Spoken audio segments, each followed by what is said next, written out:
আমরা বানাবো সাবুর ক্ষীর। সাবুর ক্ষীর বানানোর জন্য সাবুর ক্ষীরটা মধ্যে দেব একটু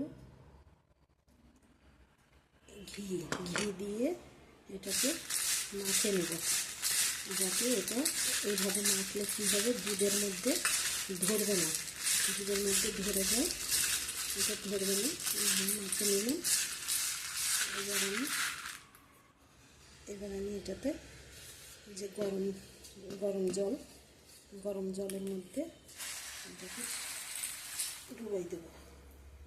ডুবাই রেখে দেবো। এটাকে কড়াইয়ে দিচ্ছি ঘি,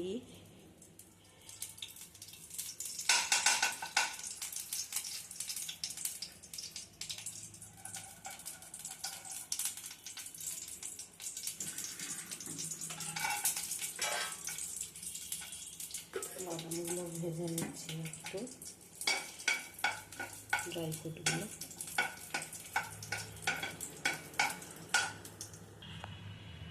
এবার আমি দিয়ে দিচ্ছি দুধ,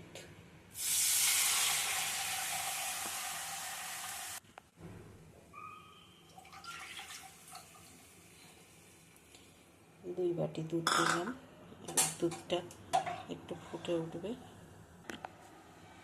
এর মধ্যে দিব চিনি,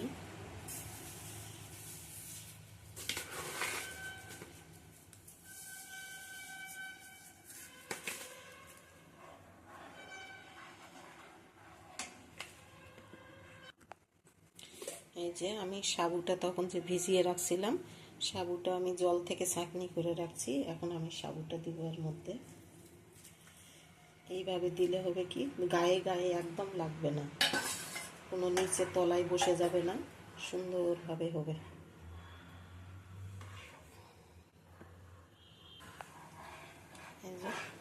এই যে ঘন হয়ে গেছে, এই যে দেখেন কত সুন্দর হবে, এই যে ছড়া ছড়া হয়ে গেছে, একটা কারো গায়ে কেউ লেগে নেই, খুব সুন্দর হয়ে গেছে। আমার এটা রেডি হয়ে গেছে।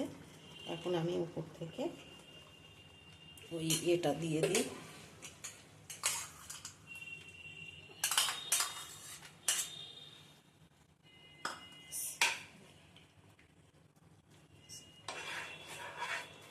আপনারা তৈরি করে খাবেন, কেমন লাগে জানাবেন।